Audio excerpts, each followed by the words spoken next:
تو میں نے کہا کہ یہ جو نکاح طلاق کا مسئلہ ہے اس پر انہوں نے آج کل شور مچا رکھا ہے۔ ایک دن میرے پاس آئے ایک آدمی کو لے کر، کہنے لگا جی قرآن حدیث سے بتائیں، قرآن حدیث سے۔ اچھا، میں نے قرآن پاک کھول لیا، سورہ بقرہ دوسرا پارہ، میں نے کہا دیکھو پہلی آیت پڑھی، میں نے کہا اس میں ایک آیت طلاق کا ذکر ہے کہ طلاق دے دیں۔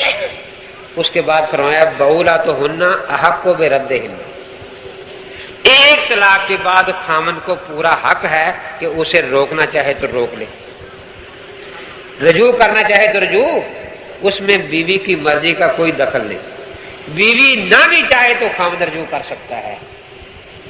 یہ ایک طلاق کا میں نے کہا مسئلہ آیا، تو سمجھ گیا ہے کہ جی سمجھ گیا ہوں۔ میں نے کہا آگے الطلاق مرتان فامساک بمعروف او تسریح بے، ایک کے بعد اگلی آیت میں دو طلاقوں کا مسئلہ آیا کہ طلاق دو مرتبہ ہے۔ اب مرتان تسنیہ کا صیغہ ہے نا، آپ کہیں جانی رجلان، میرے پاس دو آدمی آئے، اکٹھے دو آ جائے پھر بھی آپ کہیں گے جانی، اور ایک آ جائے پھر اس کے بعد دوسرا پاؤں رکھے پھر بھی آپ کہیں گے جانی رجلان۔ تو کوئی یہ کہے تجھے طلاق طلاق، یہ بھی طلاق مرتان ہے، کوئی کہے تجھے دو طلاق، یہ بھی دو مرتبہ طلاق ہوگی۔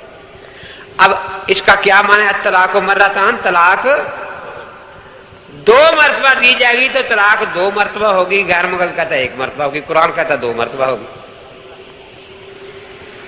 غیر مغل کہتا ہے طلاق ایک مرتبہ ہوگی، قرآن کہتا ہے طلاق و مرتان، طلاق دو مرتبہ ہوگی۔ تو غیر مقلد قرآن کا منکر ہوا یا نہیں؟ آگے فامساک بمعروف او تسریح باحسان، دو کے بعد اصلاح، وہ لفظ نہیں فرمایا کہ طریقے سے روکنا چاہو روک سکتے ہو، یعنی اگر طلاق رجی ہے شریعت رجوع کا حق دیتی رجوع کر لو، بائن ہے پھر نکاح کر لو۔ فرق یہ ہوگا کہ اب نکاح میں بیوی کی رضا بھی لینی پڑے گی، اگر راضی ہو تو تیار ہے ورنہ نہیں۔ میں نے کہا یہ دو طلاقوں کا ذکر تھا۔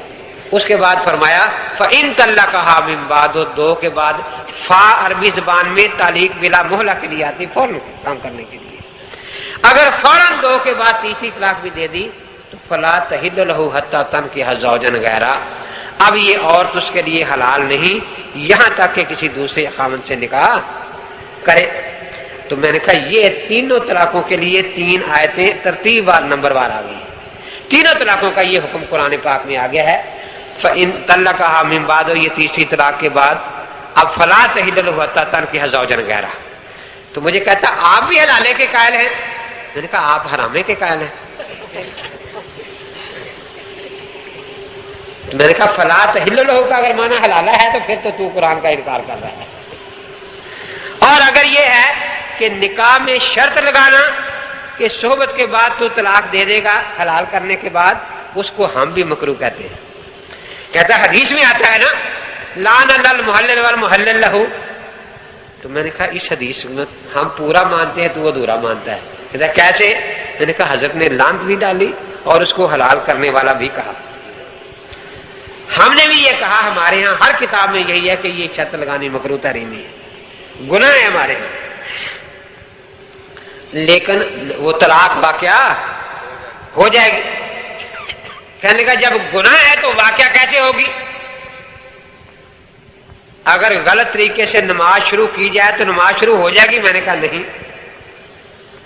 کہ پھر طلاق کیسے ہو جائے گی؟ میں نے کہا تو نے طلاق کا قیاس نماز کے شروع کرنے پر کیوں کیا ہے؟ نماز سے نکلنے پر کرنا۔ یہ تو میں نے کہا شیعوں کا قیاس ہے جس کا امام طحاوی جواب دیں گے طحاوی شریف میں، کہ اس کا قیاس نماز کے داخلے پر نہ کرو، نکلنے پر کرو۔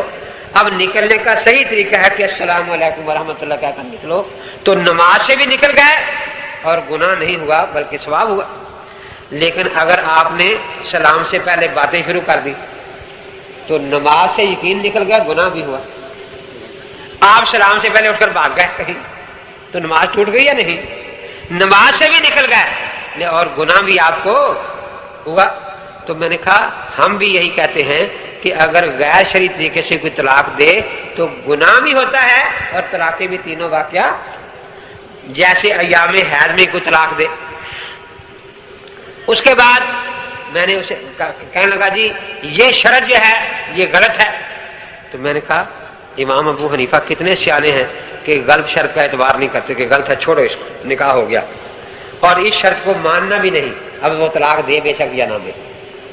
تو میں نے کہا تم اس کو غلط بھی کہتے ہو، مؤثر بھی مانتے ہو۔ امام صاحب کہتے ہیں غلط ہے، مؤثر ہے ہی نہیں۔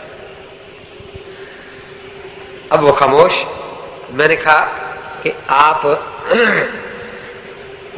کے مولوی صاحبان نے آپ کو ساری عمر کی حرام پر لگا دیا ہے۔